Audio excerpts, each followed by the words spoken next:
En el corazón del antiguo Egipto, donde las arenas ocultan más que el paso del tiempo, un secreto duerme bajo las sombras de templos olvidados. La luz parpadeante de las antorchas baila sobre símbolos crípticos tallados en piedra, advertencias dejadas por quienes una vez custodiaron el conocimiento de los dioses. El aire es denso con una sensación de peligro, como si las propias paredes recordaran rituales prohibidos y susurros de un poder demasiado grande para que cualquier mortal lo posea. Mientras miras estos pasillos interminables, pregúntate, ¿qué misterios acechan en la oscuridad? ¿Qué verdades fueron ocultadas con tanto cuidado, con tanto temor, que solo los más valientes o los más imprudentes se atreverían a buscarlas? Esta noche viajaremos hacia lo desconocido, para descubrir la leyenda de un libro que se dice que guarda las claves de la vida, la muerte y la esencia misma del universo. ¿Te atreves a seguir el rastro de sombras y secretos? La historia comienza ahora. Existe un libro perdido, atribuido al dios egipcio Tot, un texto que según la leyenda contenía el poder de dominar la vida, la muerte y los secretos del universo. Pero antes de hablar del libro debemos conocer a su supuesto autor. Tot, el dios de la sabiduría, la escritura y la magia, el escriba de los dioses. Los egipcios creían que Tot medía el tiempo, controlaba las fases de la luna y registraba el destino de las almas en el más allá. Pero su poder más temido era otro. Se decía que Tot poseía el conocimiento absoluto del universo, secretos que ningún mortal debería conocer. Y según la leyenda, decidió plasmar todo ese conocimiento en un solo libro, el libro de Tot, un texto que otorgaría poder divino a quien lo leyera. Pero como todo poder absoluto, venía acompañado de una terrible advertencia. Los sacerdotes más sabios advirtieron que el libro era demasiado peligroso, que su conocimiento podría destruir el orden del mundo. Por eso, según cuentan las leyendas, fue ocultado para siempre, protegido por hechizos y maldiciones que castigarían a cualquier intruso, enterrado en las profundidades de la tierra egipcia. Pero las leyendas también hablan de pistas, códigos ocultos en otros textos egipcios, símbolos que podrían revelar su ubicación. Y así, durante milenios, aventureros y eruditos han buscado el libro de Tot, sin éxito. En el panteón de los dioses egipcios, ninguno era tan venerado y temido por su sabiduría como Tot, el escriba de cabeza de Ibis, el señor del conocimiento y la magia. Se decía que su pluma había escrito las leyes del universo y registrado el destino de cada hombre y cada dios. Pero de todas sus creaciones, ninguna ha encendido la imaginación y la codicia humana como su obra maestra, el libro de Tot. Las primeras menciones de este artefacto legendario no surgen de mitos grandilocuentes, sino que se susurran en fragmentos de textos del reino medio egipcio, papiros administrativos, advertencias sacerdotales, notas al margen de textos funerarios. Todos aluden a un compendio de poder inimaginable. Sin embargo, desde su primera mención el libro ya era una sombra, un eco. Los escribas no hablaban de él como un texto presente en sus bibliotecas, sino como una reliquia de una era anterior, un conocimiento ya perdido en las arenas del tiempo. Esta ausencia primordial solo sirvió para magnificar su leyenda, transformándolo de un simple libro a un grial de poder arcano, un secreto que el propio universo parecía querer mantener oculto. Los fragmentos que sobrevivieron describen un poder que trasciende la comprensión mortal. Según estos textos, el libro contenía las fórmulas primordiales, la sintaxis misma de la creación. Quien leyera sus páginas podría comandar los elementos como si fueran sirvientes. No se trataba de simples hechizos para dominar el fuego, el agua, la tierra y el aire. Era la capacidad de reescribir las leyes de la naturaleza. El lector podría invocar lluvias torrenciales para fertilizar el desierto o para ahogar a un ejército enemigo. Podría ordenar a la tierra que se abriera y tragara una ciudad entera, o levantar montañas donde antes solo había llanuras. El poder de invocar tormentas a voluntad era solo el principio. Se hablaba de la habilidad de apagar el sol, de llamar a los vientos del caos que soplaban antes de la creación, y de tejer la luz y la sombra para crear ilusiones indistinguibles de la realidad. Pero más allá del dominio sobre el mundo físico, el libro prometía la llave del misterio final, el poder más aterrador y seductor de todos, el dominio absoluto sobre la vida y la muerte. Para los egipcios el viaje al más allá era un proceso sagrado y ordenado, gobernado por Osiris y Anubis. El libro de Tot ofrecía una blasfema subversión de este orden cósmico. Prometía la capacidad de resucitar a los muertos, no como sombras o espíritus, sino devolviéndoles el aliento, la carne y la conciencia. Imaginen el poder de un faraón que pudiera traer de vuelta a sus más grandes guerreros, o a un sacerdote que pudiera interrogar a los muertos sobre los secretos del inframundo. Pero este poder tenía un reverso oscuro, la capacidad de enviar a los vivos al reino de Osiris con una sola palabra, sin necesidad de veneno ni puñal. Un asesinato perfecto, un juicio divino usurpado por un mortal. Era el poder de un dios en manos de un hombre, una transgresión que los propios dioses no podían ignorar. Y aún había más. El libro no solo otorgaba poder sobre el mundo material y espiritual, sino también sobre el conocimiento. Prometía revelar los secretos más profundos del cosmos. El lector podría comprender el lenguaje de los animales, escuchar los pensamientos de otros hombres y hablar directamente con los dioses. Contenía mapas celestiales que no solo detallaban el movimiento de las estrellas, sino que explicaban su propósito, su influencia en el destino de las naciones y de cada individuo. Quien poseyera el libro podría prever la ascensión y caída de imperios, conocer el resultado de cada batalla antes de que se librara y manipular los hilos del destino a su antojo. Y en su capítulo final, el más celosamente guardado, se decía que estaba escrita la profecía definitiva, la descripción detallada del fin del mundo, el desmoronamiento de la creación, y el momento exacto en que volvería a reinar. Con tal poder en juego, era inevitable que los hombres más ambiciosos de la historia intentaran encontrarlo. El primer buscador documentado es una figura casi tan legendaria como el propio libro, el príncipe Camwaset, cuarto hijo del gran faraón Ramsés II. Camwaset no era un príncipe guerrero, era un erudito, el sumo sacerdote de Ptah en Memphis, y es a menudo considerado el primer egiptólogo del mundo. Pero su interés académico se convirtió en una devoradora obsesión por la magia antigua y los textos perdidos. Convencido de que el libro de Thoth estaba enterrado en algún lugar bajo la necrópolis de Memphis, ordenó excavaciones masivas, un esfuerzo que duraría décadas. Sus hombres profanaron tumbas olvidadas y despejaron cámaras secretas que no habían visto la luz en siglos. Pero la frustración era su única recompensa. Solo encontró tumbas vacías, sarcófagos rotos y cámaras ya saqueadas por ladrones de la antigüedad. Cada fracaso solo alimentaba su fervor. Su búsqueda se volvió una locura que consumió sus últimos años, alejándolo de la corte y de sus deberes. Los papiros de la época lo describen como un hombre atormentado, rodeado de mapas y textos arcanos, murmurando sobre llaves y guardianes. Finalmente, murió, un anciano desgastado por su propia ambición, sin encontrar ni una sola página, ni una sola pista tangible del libro. Su vida se convirtió en la primera de muchas historias de advertencia, pero la advertencia de Camwaset no fue escuchada. Su fracaso no disuadió a nadie, solo añadió otra capa al mito. No fue el único. A lo largo de los siglos, la leyenda del libro se extendió más allá de las fronteras de Egipto, seduciendo a las mentes más brillantes y a las almas más oscuras. En la Alejandría ptolemaica, eruditos griegos, herederos de la sabiduría egipcia, pasaron sus vidas en la gran biblioteca, buscando referencias cifradas en textos antiguos, creyendo que el libro era la clave para unificar toda la filosofía y la ciencia. Más tarde, con el águila de Roma proyectando sus sombras sobre Egipto, generales y emperadores enviaron expediciones secretas al desierto, buscando lo que consideraban el arma definitiva para garantizar el dominio eterno de su imperio. Siglos después, en los oscuros laboratorios de la Europa medieval, la historia del libro resurgió entre los alquimistas.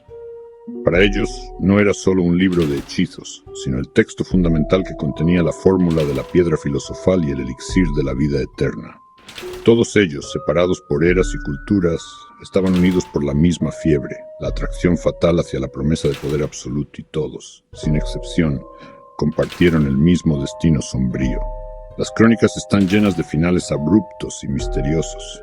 Un erudito griego encontrado en su estudio, muerto de terror, con los ojos abiertos de par en par, habiendo escrito una sola frase en un papiro: «La geometría de los dioses es veneno para la mente».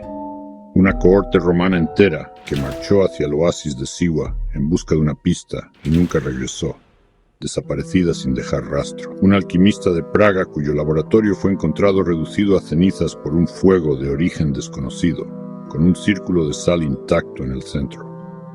Muerte, locura o simplemente desaparición. Era como si una fuerza invisible los estuviera eliminando del tablero de juego, como si el desierto mismo o algo que habitaba en él los hubiera devorado para proteger su secreto. ¿Era una simple cadena de coincidencias trágicas el precio de la obsesión? ¿O había una maldición activa, un guardián eterno protegiendo el libro de aquellos que no eran dignos? Durante siglos, esta pregunta permaneció sin respuesta, un eco en las tumbas vacías y las arenas silenciosas. La respuesta, o al menos una parte de ella, llegaría mucho después, de una fuente completamente inesperada. A lo largo de la historia, la humanidad ha sido seducida por la promesa del conocimiento prohibido. Secretos tan poderosos que fueron enterrados, borrados de la memoria, con la esperanza de que nunca volvieran a ver la luz. Pero algunos secretos se niegan a permanecer ocultos. En el Egipto ptolemaico, durante el siglo III a.C., un texto conocido como los Cuentos de Setna resurgió de las arenas del tiempo, trayendo consigo una historia tan cautivadora como aterradora. No era solo un cuento, sino una advertencia escrita con la tinta de la tragedia y el poder arcano. El protagonista de esta leyenda no era un hombre común. Setna-Khaemwaset, cuarto hijo del legendario faraón Ramsés el Grande, era un príncipe de inmenso intelecto y curiosidad insaciable. Como sumo sacerdote de Ptah en Menfis, era considerado el hombre más sabio de Egipto, un erudito y mago que dedicó su vida a desenterrar los secretos del pasado. Pero su sed de conocimiento se convirtió en una obsesión. Había oído susurros en los textos antiguos, fragmentos de una leyenda sobre un artefacto de poder inimaginable, el libro de Thoth. Se decía que este libro, escrito por el propio dios de la sabiduría, contenía 2 hechizos. El primero permitía comprender el lenguaje de todas las criaturas de la tierra y el cielo. El segundo, mucho más poderoso y peligroso, otorgaba la capacidad de ver a los propios dioses y comprender los secretos más profundos del universo, un poder que ningún mortal estaba destinado a poseer. Para Setna, encontrar este libro se convirtió en el único propósito de su existencia, sin importar el costo. Su búsqueda lo llevó a la ciudad de los muertos, la vasta y silenciosa necrópolis de Menfis. Sabía que un tesoro tan grande solo podía estar enterrado con alguien que, en vida, también lo había codiciado.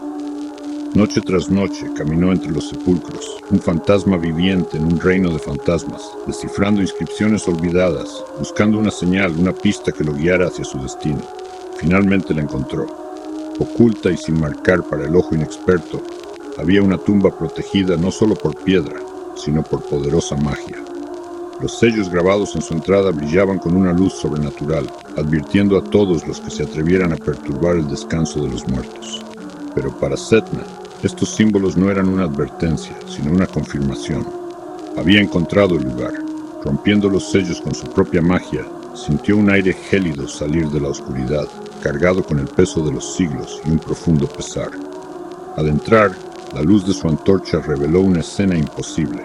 La cámara no estaba vacía. En el centro, sobre un pequeño altar, yacía el libro, brillando con una luz propia. Y a su alrededor, como guardianes eternos, estaban los espíritus de una familia real, un hombre, una mujer y un niño, sus formas translúcidas parpadeando en la penumbra, sus ojos huecos fijos en el intruso. Eran los Ka, las esencias espirituales de los difuntos, aún conscientes y atados a este lugar después de la muerte. El espíritu del padre, un príncipe llamado Nanefer-Kaptah, se dirigió a Setna. Su voz era como el susurro del viento del desierto. Le advirtió que el libro que buscaba era una fuente de ruina. Él también había sido un escriba y un mago, y había robado el libro de su escondite sagrado. Por un tiempo, el conocimiento que contenía le trajo alegría, pero Thoth, furioso por el robo, desató su ira sobre ellos. La venganza del dios fue rápida y brutal. El espíritu señaló a las formas de su esposa, Awer, y su hijo, Merib. Contó cómo, por culpa del conocimiento prohibido, su hijo se ahogó en el Nilo. Y cómo su esposa, loca de dolor, se quitó la vida para seguirlo. Él mismo, aplastado por la pérdida, se unió a ellos en la muerte. El libro había destruido a toda su familia, y ahora estaban condenados a protegerlo por la eternidad, para evitar que otros sufrieran su mismo destino.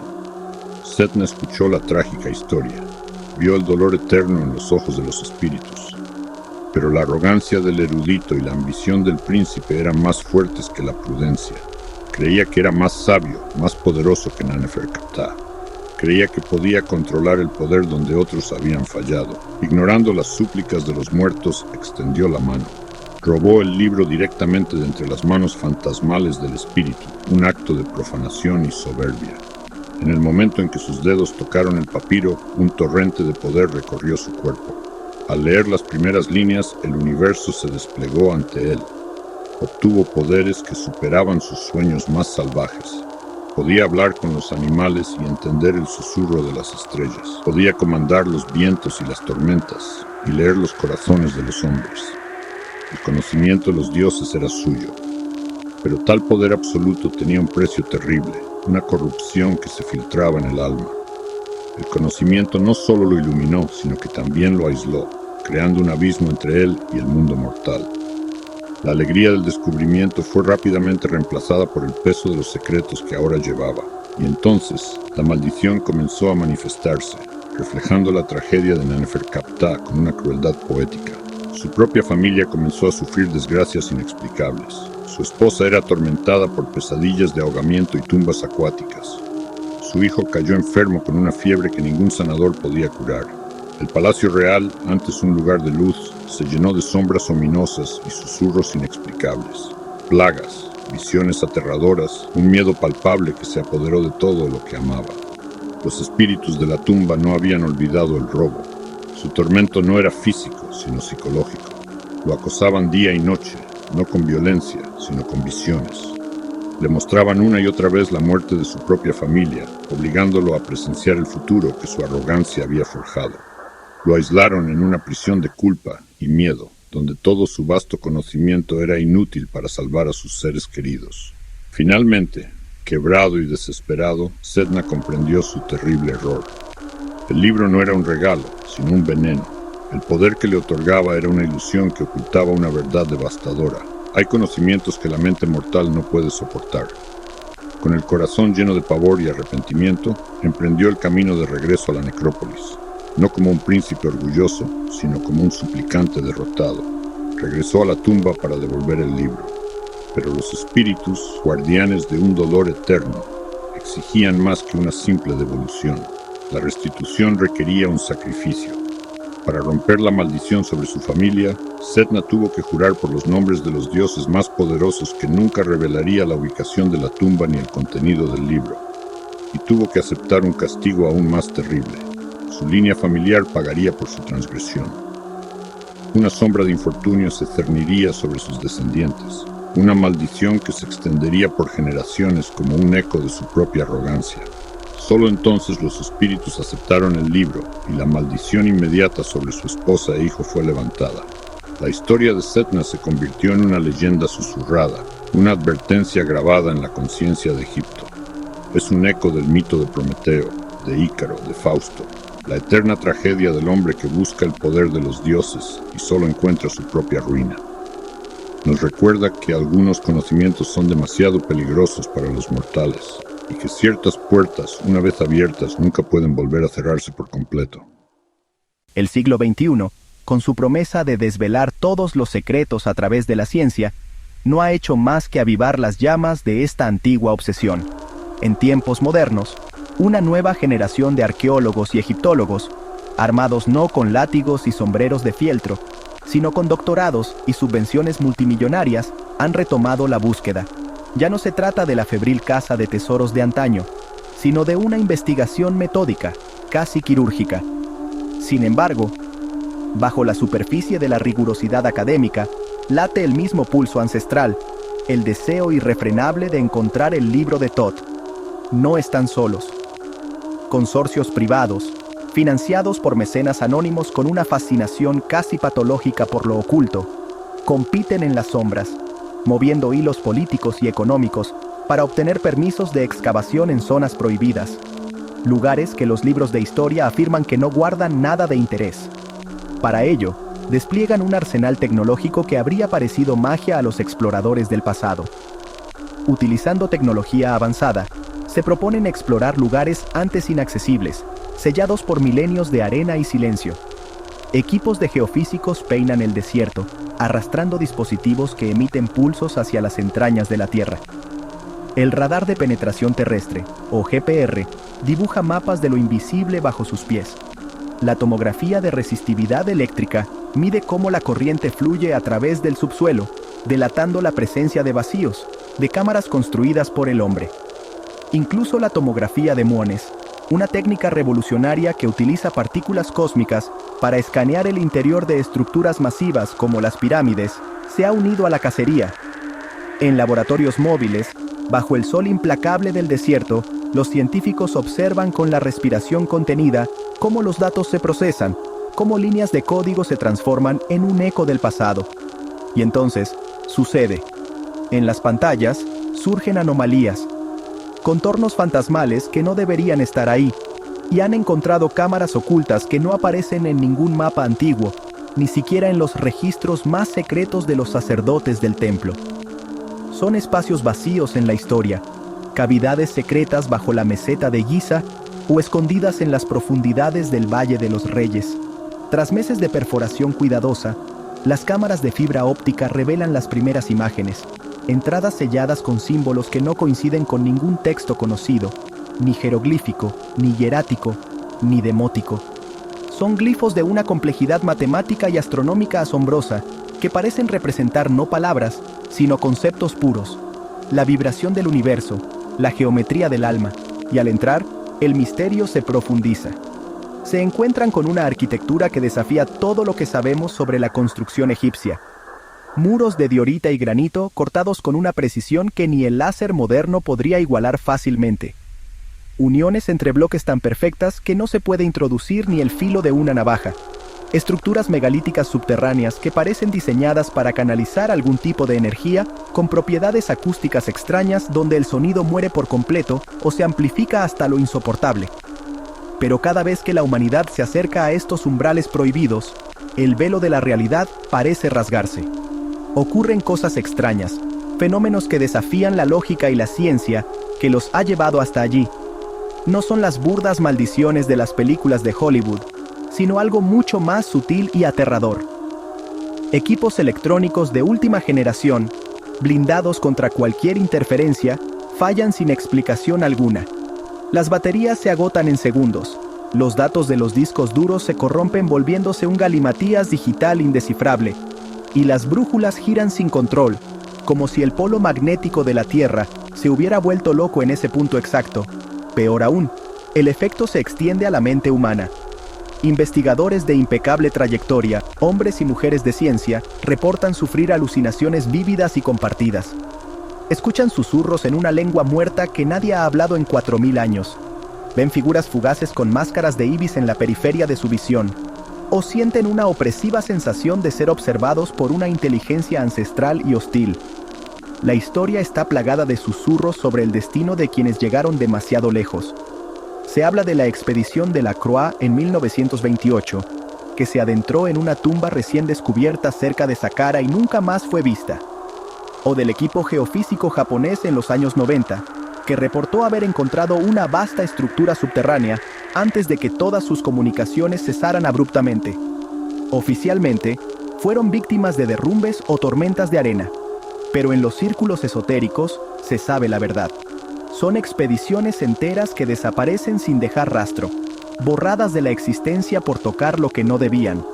Ante tantos callejones sin salida y peligros inexplicables, algunos eruditos proponen una teoría radical que lo cambia todo. El libro de Thoth nunca fue un objeto físico, no es un papiro que se pueda tocar o un códice que se pueda leer. Argumentan que una sabiduría tan inmensa no podría ser contenida en un simple manuscrito, vulnerable al fuego, al agua y al paso del tiempo.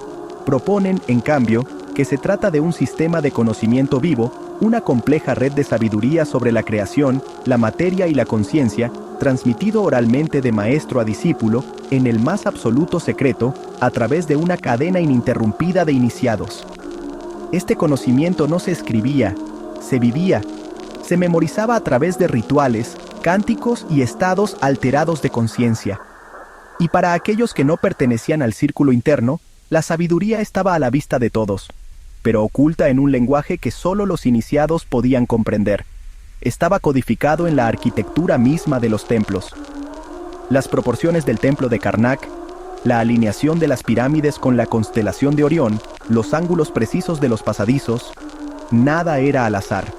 Cada medida, cada corredor, cada sala, era una fórmula matemática, una ley física, un principio metafísico.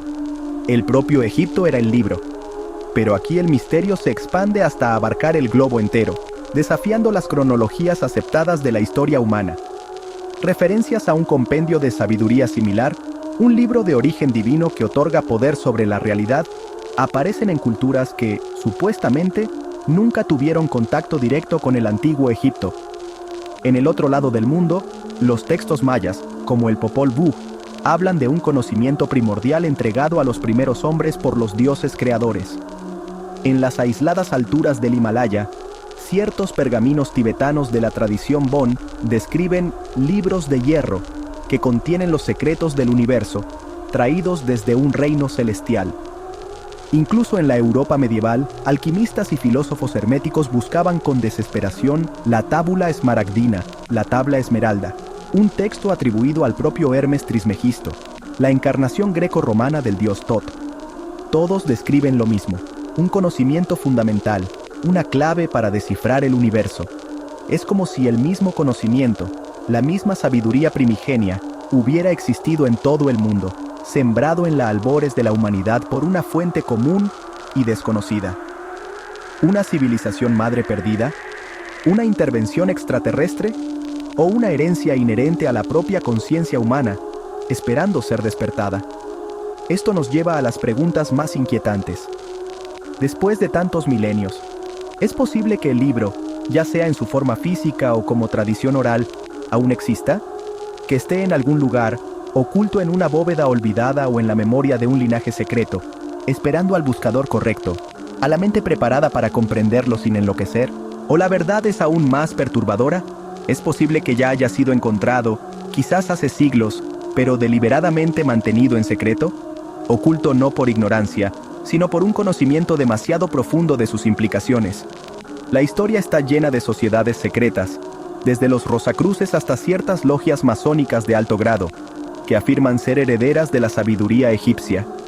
Quizás no sean solo grupos de estudio esotérico, quizás sean los guardianes, hombres y mujeres poderosos, infiltrados en los más altos niveles de la ciencia, la política y las finanzas, protegiendo a la humanidad de un conocimiento que no está preparada para manejar, protegido por sociedades secretas que comprenden su verdadero y aterrador peligro. El poder de reescribir la realidad podría, en manos equivocadas, deshacerla por completo. Lo cierto es que, sea un libro, un sistema de conocimiento o una leyenda, el libro de Thoth sigue siendo uno de los misterios más profundos y perturbadores de la historia. Un eco persistente que resuena a través de los siglos, recordándonos que hay secretos en el universo que nuestra ciencia apenas comienza a vislumbrar. Es un conocimiento tan poderoso, tan fundamentalmente ajeno a nuestra comprensión, que tal vez sea mejor que permanezca perdido. Una verdad tan brillante que podría cegar a cualquiera que la mire de frente. Quizás su destino es yacer enterrado para siempre en las arenas del tiempo. Un mito, una advertencia. Pero el desierto tiene memoria. Y a veces, en las noches más oscuras y silenciosas, cuando la luna es solo un recuerdo y las estrellas parecen al alcance de la mano, los ancianos beduinos, los que conocen los caminos secretos de las dunas, hablan de luces extrañas que bailan sobre ruinas olvidadas. Hablan de un zumbido bajo que emana de la tierra y de figuras sombrías que vagan entre las dunas, con la determinación de los milenios en su paso, buscando incansablemente lo que nunca debería ser encontrado. El libro de Thoth, su búsqueda, es la búsqueda del poder último. Pero, ¿es la sabiduría celestial que nos elevaría al nivel de los dioses? ¿O la condena eterna para quien se atreva a leerlo, un conocimiento que fracturaría la mente y desataría el caos en el mundo? La respuesta quizás está mejor guardada en el silencio. Si este tema te ha perturbado e intrigado tanto como a nosotros, y si crees que hay verdades que merecen ser descubiertas, sin importar el riesgo, suscríbete a El Códice Secreto MX, porque aquí, en las sombras del conocimiento prohibido, es donde revelamos lo que otros prefieren callar.